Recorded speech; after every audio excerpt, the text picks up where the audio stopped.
ICC Cricket 360. Guys, 100 episodes, well done. You guys rock.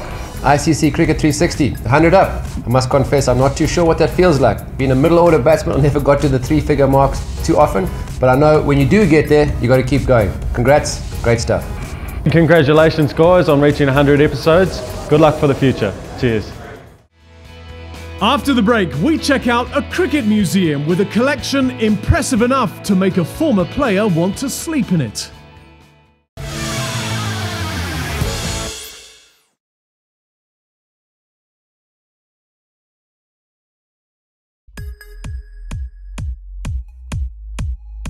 Hey guys, congratulations on the 100th show, absolutely outstanding, and I look forward to hopefully standing here again and saying congratulations on your 200th.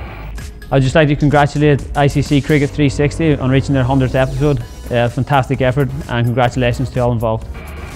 Well done, good luck for the future. We're 100 not out and we could not have done it without you. Thank you.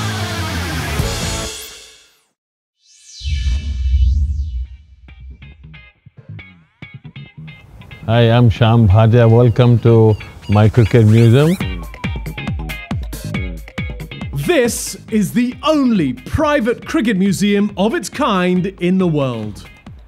The 300 square metre double-storey building is built on the lawn of cricket enthusiast Shyam Bhatia. It houses collectibles ranging from personal memorabilia from world-class players, autographed bats and balls, to specially commissioned paintings of famous cricketers done by South African artist Richie Ryle. The walls are adorned with the statistics of test-playing countries, with facts and figures updated every year to maintain accuracy. Shyam opens the doors to his museum in Dubai for visitors once a week, and if you're one of the lucky few, you even get to watch the footage of vintage cricket matches from his extensive personal collection. The businessman took some time off from his busy schedule to give ICC Cricket 360 an exclusive tour of the property. These are very unique bats, and these are all, you can see the action photograph, still photograph, and whole profile of the legends in this cricket museum. This is a very special bat to me of Sunil Gavaskar, because Sunil Gavaskar was the first player to score 10,000 runs and 32 centuries. I'm really proud of also my cricket book library, especially this particular book, which is published in 1859 with Cricket Field. And I have at least such books, 18 books. I have books of whole civilization of the cricket. This is a special corner to me, because artist Richie Ryle has done a wonderful job. This you can see the painting, all ICC World Cup winning captains. And this is a bat which is originally autographed by greatest cricketer Sir Don Bradman. The Shyam Bhatia Cricket Museum has welcomed many famous cricketers from the past and present.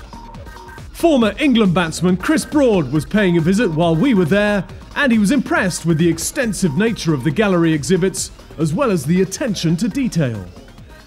To be able to collect as many items of memorabilia as he has, and create this whole atmosphere and museum is extraordinary. You know, even down to the glass in the roof, where it's monogrammed with cricket players. It is just an extraordinary, unique place. The museum is truly a testament of Shyam's passion for the game and a haven for cricketers and fans alike. Former South Africa fast bowler Alan Donald was quoted as saying, "If I had a place like this, I would sleep in it." And we asked the proud museum owner if he had ever spent the night there. Good question, no. No. I think you gave me an idea to do it one day. Shyam's dedication to the game does not stop at the museum. He's also published books compiling exclusive anecdotes from well-known cricketers entitled Portraits of the Game. I promise all the players who were interviewed in the book And all they were interviewed, they did not charge anything, free of cost. So I said, I'm not going to sell the book. But book got so popular, all the big institutions, banks, want to give it as a corporate gift. They say, okay, you take the money from us and you can give it to a charity. So where there is a Cricket for Care was born. Proceeds from the sale of the books have been channeled to Cricket for Care, an organisation started by Shyam himself.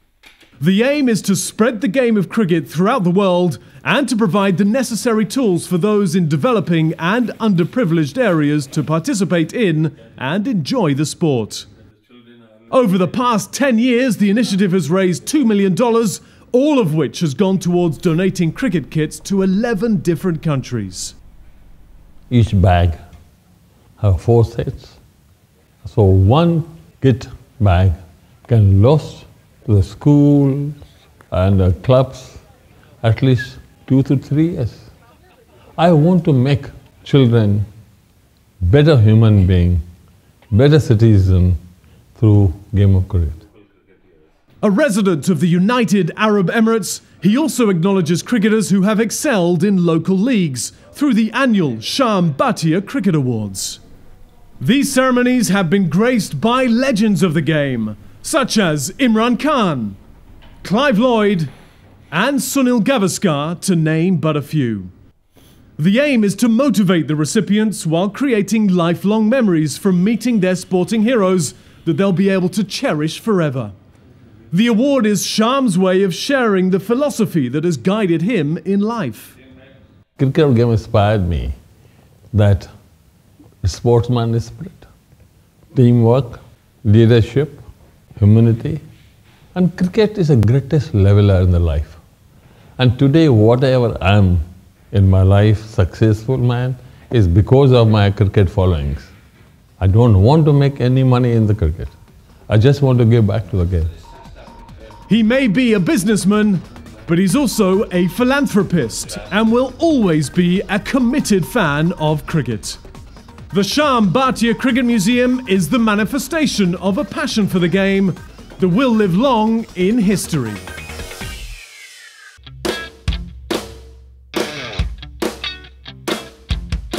Hello, I'm Chris Broad, former England opening batsman and current ICC match referee. Do you remember me? You certainly should. The 3 successive centuries that he scored in the 1986-87 Ashes series in Australia remain to this day the talking point of his career. His Player of the Series performance helped England retain the coveted urn. The Ashes win came only a week after the team defeated Australia, Pakistan and the West Indies to emerge as champion in the ODI competition, the Perth Challenge. The Three Lions followed that up with victory in the World Series Cup, a one-day tournament competed by Australia and 2 touring teams. Broad's contribution to England's Grand Slam on their tour down under earned him the International Cricketer of the Year award in 1987. As we accompanied him to a cricket museum in Dubai recently, we asked if he ever felt invincible during that successful period in his career. No, I think people such as Gary Sobers, Sachin and other batsmen, I think they can feel themselves as being invincible. But no, I mean, I was a player who had limited ability and probably made as much out of my ability as I could. So I was definitely not invincible in the way that I played, but I enjoyed my cricket and that was the main thing. Broad left his hometown club, Gloucestershire, to join Nottinghamshire in 1984, a move that was aimed at attracting the attention of the England selectors. It wasn't long before his ambition was rewarded. 2 months after his debut for Notts, he was called up for the Test team. Broad's maiden international outing was truly a baptism of fire. But despite opening the innings and facing the subsequent pace barrage from the likes of Joel Garner and Malcolm Marshall, he more than held his own. I'd faced them before in county cricket, but never on the international stage when there were 4 fast bowlers all in the same team. So it was a challenge. It was an exciting and interesting challenge, and one that I enjoyed. And to have got 55 runs in the first innings was a little feather in my cap.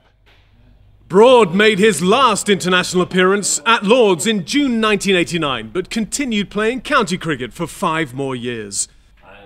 His next incarnation was that of an ICC match referee. Although it is a job that he enjoys, he still found it tough at first to issue a fine to a cricketer. It was very difficult as a former player and as someone who sometimes was over-passionate in what they did, to say to a player, that is wrong and you are going to have to pay a sum for doing something wrong. Broad's job as a match referee requires frequent travel to various parts of the world.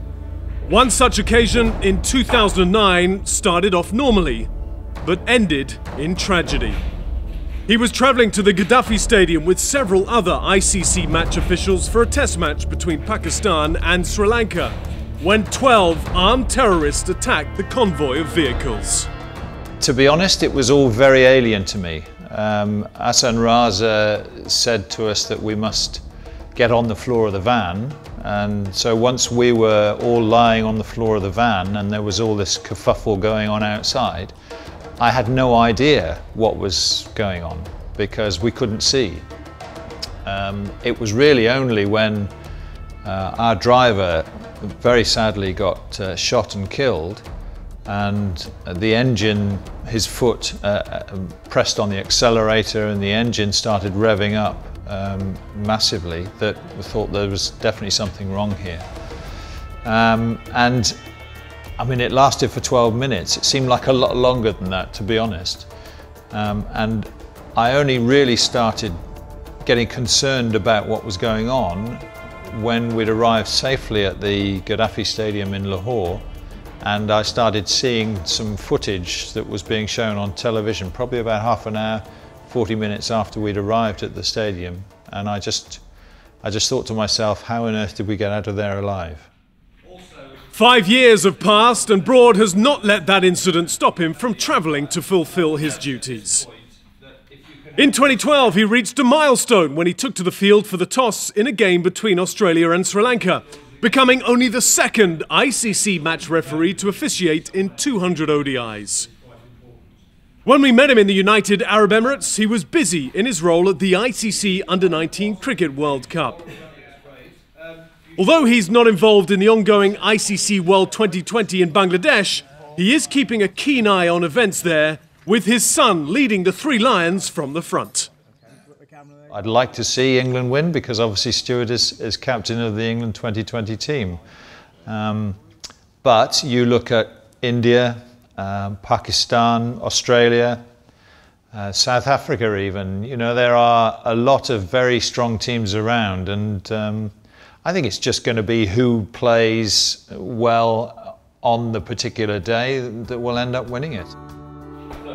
Something of a firebrand in his playing days, many see Chris Broad as a former poacher, now turned gamekeeper, and as such, perfectly placed and ideally qualified to fulfill the important role of a match referee.